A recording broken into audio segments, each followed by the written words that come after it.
Intelligence Forum 2025. And here we're discussing sustainability in our business and in our governance and everything around. And we actually, robbed in someone. Well, we picked them up from the seminar. And it's Patricia. She's also a friend of the show, but she is a participant. And we thought, let's actually hear from a participant and hear what actually has been happening. No, she's more than a friend of the show. She's also been a sponsor of the show. Cheers to that. Cheers. Yeah. So you're a participant. Maybe give us a glimpse of what's actually been happening at CZI and what you've learned from this masterclasses and everybody was actually participated and what the mood is like. So what CZI told me, I was actually shocked to see what exactly is happening in there. So they said, you know what, before next week, because the proper conference is there next week at Country Club in Newlands from the 8th to the 10th of October. So they said today, you are just coming to see the topics that will be discussed next week. Mm-hmm. So I thought I'm just coming maybe for 30 minutes to an hour to just zoom on the sustainability topics and go away. But I was shocked that CZI had a surprise for all of us. Mm-hmm. She had the guests from the United Kingdom to just teach us about sustainability, because when we look at where sustainability is in terms of the rest of the world and where we are as a country, we are still way behind. So this particular pre-conference workshop, we are sharing a lot. It was a pleasant surprise, right? It was. Yeah. I'm enjoying it. From the speakers, who has really captured your mind? So when I came here just now, besides the UK guests that we had in the morning, we've got a representative from GRI, the Global Reporting Initiative. And GRI encompasses a lot of companies, and most companies within Zimbabwe are using the GRI reporting standards. So for me, I was elated to say, wow, GRI is here. And we use GRI reporting standards. So there's a lot to learn and listen to take back home. So you're actually interfacing with the people who write the frameworks and... Exactly. Yeah, that's actually phenomenal. And that's perhaps the reason why people need to come into the actual conference. Yes, it's actually very important. I think all of us know that our regulator, especially for the listed companies, the Zimbabwe Stock Exchange, they published an SI, I think some 2 years or 3 years back, SI 134, that now forces listed companies to talk to sustainability issues in their annual reports. So seeing GRI here, I think it's making our work very easy. And you can actually ask questions exactly directly. Unlike getting a template from the internet and trying to complete figure it out on your own. Yeah. Rufo, this thing where the SI that was introduced, especially for listed companies, and it's now a requirement, I suppose it brings to the fore the issue of sustainability and why it's necessary in our governance structure. What has been your experience as a stockbroker?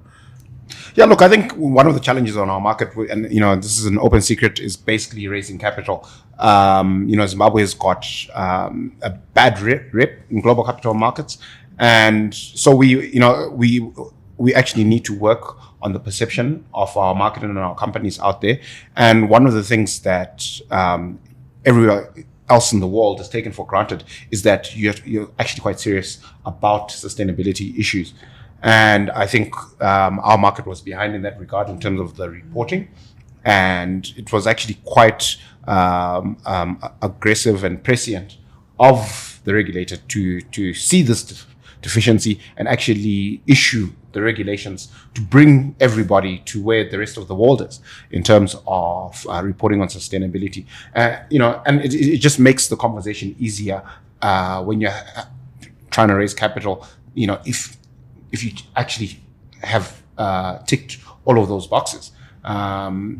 because for a lot of businesses, they then discover for the first time that it's a problem. Maybe they sell the investment return story, they sell the risk story, and then somewhere along the line, forget about the impact story. They forget about this impact and sustainability story, and somewhere along the deal consummation process, a red flag goes up, and somebody on the capital allocation side says, "Hey guys, you've got a problem here. Where's your sustainability report?"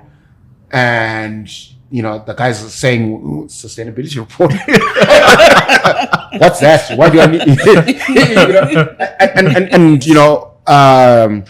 A deal then that was 99% of the way to consummation then falls through because you haven't done this work. So I think it's important for us to be world class in terms of the reporting, and sustainability is an issue that in the rest of the world everybody Patricia, reports on. in our organizations, especially in Zimbabwe, do you think that we are amenable and we actually know what is happening as far as sustainability is concerned, or it's still a square word, or it's something that people are just not interested in or don't even understand? So what I've seen in terms of the corporate landscape in Zimbabwe is that we are at different stages. So there are certain companies that have emerged in the past 10 to 20 years that are clueless what sustainability is all about. And if you talk to some of the members or employees from those companies, they will tell you, it's a waste of money, or it costs a lot of money to be involved in sustainability. Why should I invest in sustainability when I don't have raw materials to produce my product? So we've got a group of companies that are still in that stage. Then we've got another group who have had close links with multinationals. So whether they liked it or not, for the past 30, 40 years, they have had to walk the sustainability journey because they are reporting into global. Okay. So the pressure was coming from above. From above. Okay. Wow. And I just want to add to what he was saying. Companies were finding it more tighter and tighter to trade with other organizations outside this country. If you are not reporting on sustainability matters. That's a very good point. So I think when the regulator, especially for the listed companies, and it's my encouragement even for those that are not listed, to embark on this journey, because without sustainability, you can't trade anywhere in the world at the moment. Yeah. Because there are certain questions, for example, that will be asked to say, if you are into farming of your raw materials, are you adhering to human rights issues? Are you taking your children as labor onto the farms? And the moment you discover that you are doing that, people won't buy your products. So, yeah. True. You were telling me recently that you were in Thailand. Yes. So, outside of, tanning and enjoying the great, sands and waters of Thailand, could you tell us what the experience was? Because it was again on sustainability.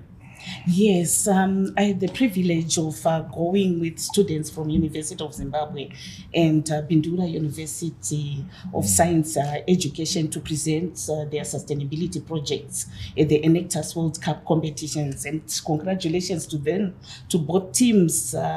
UZ came first. Really? In Thailand? Yes, in the world. Wow, and, that's fantastic. Congratulations. Bindura came second, but on the sidelines of the Enectus World Cup competition, the Thailand government was holding an Essex Sustainability Expo, and I had the privilege of attending that. When I was sitting in that room, I began to ask myself a lot of questions about my country, to say, where are we? Because the world is moved, and issues to do with climate, water stewardship. Are we replenishing water underground, or we are depleting the resources of water that we have underground by so many boreholes? Those are some of the issues that were being discussed. Because if I look at Zimbabwe now, it's a real issue. Every Yeah. household water is an issue. Has a is borehole. a borehole. But is there anyone who's really thinking of what's happening to the resource that's underground? Maybe in 10 years' time, we won't have water underground. Yeah. No, it's becoming a real concern. issue. Yeah. So those were the issues that were being discussed, and even on the health front, the development of vaccines, new medicines to treat certain diseases like cancer. And I said, wow, I think we need to be more exposed to these things so that we really understand that sustainability is important, not only for governments, but even the corporate world and even any other organization, because it's about the way you do things. And if you do things sustainably, you will be resilient for the future. Wow. The more I listen to you, the more I realize just how complex it is, but I also understand just how integrated it is, how everything just feeds onto the next thing. And it's not just something that you do in isolation, but it actually helps you as a society. I know that there are a number of businesses, especially in tobacco, where we grow tobacco and we cure it, and we're using trees. And we're burning down trees, Cutting down trees and burning them, and we're not replacing, and that's a big issue. Replacement is a big issue. It's a big issue. What do you think we need to do, especially from the knowledge that you gleaned in Thailand? What does Zimbabwe need to do to ensure, because that's now a big issue for Zimbabwe. Tobacco farmers, we've got about 120,000 farmers, and we're just cutting down trees, and there's no way of integrating. So I think the challenge will be to the organizations that represent the farmers to say it's no longer business as usual. So they have to look at the practices that they are currently doing in terms of delivering that tobacco to the auctions. So it has to start from the seed to up until the tobacco is sold. How are you preserving the planet? And the issue of trees will fall into that. So if you are cutting down trees, what is your replacement plan? And do you really have to use fuel from trees, or there's an alternative that you can use? So those are the hard questions we need to begin to ask each other. Champions. So I want to see what's actually happening globally. So here in Zimbabwe, thanks to CZI, because they clearly are a champion of sustainability in Zimbabwe. What else do we need to do to have these champions that then change the culture, rather than for it to be a push from government, from regulation, but it's something that we can, do on ourselves, with ourselves, and we lead the charge because culturally we're changing. So I was talking to Sekai yesterday, and I said, you won't win this alone. What we need to do is to come together. So as corporates, we need to come together as different industries. Let's forget about competition, because now this issue is above competing against each other. And the same as BMOs, the member-based organizations, they should also come together to discuss these issues. So my expectation, let's say CZI holds this conference next year, is to see ZNCC sitting there, Institute of Directors sitting there, Institute of Personnel Management, IPMZ, and beginning to talk about these things. And once we do that, I think the awareness will be created for everyone, and we'll begin to push in the right direction to address the issues that we face as a country. Okay. Yeah, I think there's a story to be told around collaborating as business and alliances, as business organization, as industries. Rufaro, do you see it happening? Do you see? Look, I think there's an opportunity. The world has changed in terms of its willingness to do business with Zimbabwe. We were talking about the possibility of Zedera possibly being set aside, and the extent to which we will be able to exploit opportunities in these markets that are opening up to us is a function of how well we do with these kind of issues that those markets care deeply about.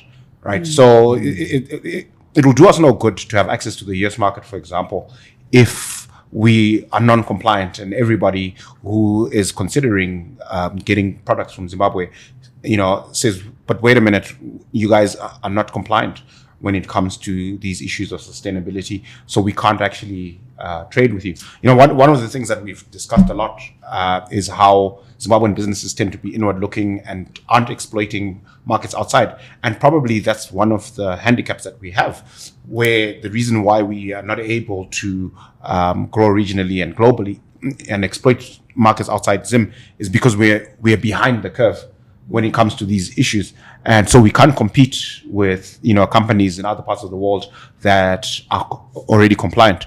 So I think there's a huge opportunity as well to attack other markets by being compliant.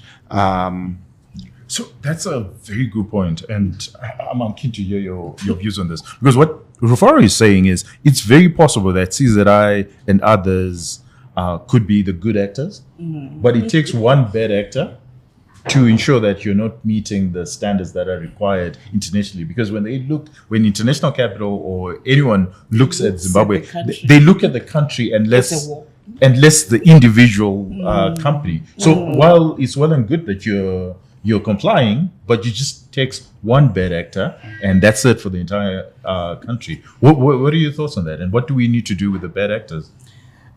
This is why I'm advocating for the government, because it also starts with our government, the government to come to the table, the BMOs to also come to the table. It shouldn't be a discussion of certain individuals or people, and the private sector, the parastatals coming into one room to say, this is about our country, it's about Zimbabwe.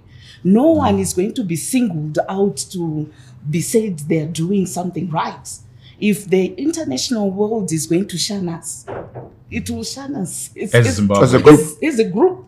So let's hold each other's hands one step at a time. And the beauty about sustainability, you don't have to start by doing everything and investing in a lot of money in a lot of things. You can actually choose two key pillars that you can run with. You can say to yourself, okay, our business uses a lot of water, so water stewardship is very key. What are we doing in terms of preserving water and also giving water to the communities that are around us? And you run with that single item, and we begin to track it. So you actually literally build a roadmap. Yes. Thoughts on that? Well, I think building a sustainable roadmap. I think it makes sense.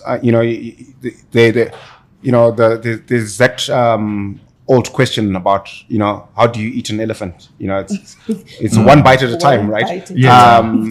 And I think also one of the things that I like to emphasize in conversation about sustainability is that it's not just a cost center. It's not just about compliance or looking good. It can actually be incredibly accretive to you as a business by cutting costs. So chances are, if you're a business that consumes a lot of water and you figure out how to waste less of it and how to, you're actually going to save money, and that saving is going to go to your bottom line. You're going to be more profitable.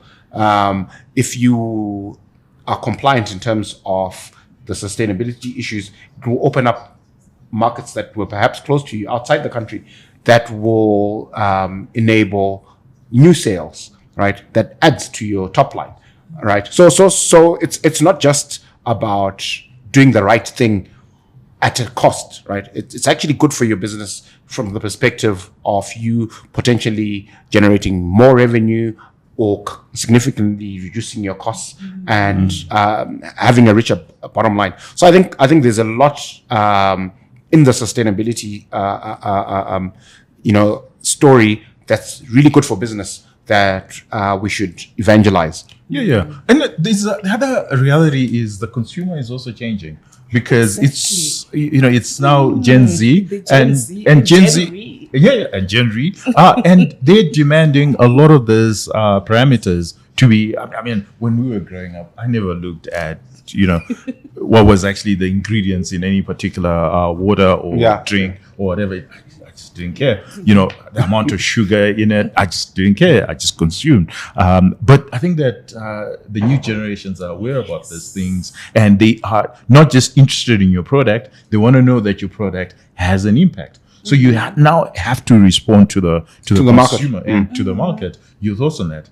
It's actually true what you are saying, and I always like to follow trends in the developed world. So if you look at the Gen Zs, the Gen Rs, they are very particular about sustainability, to say, this beverage that you've put in front of me, how did it get here? From the farm to me sipping it.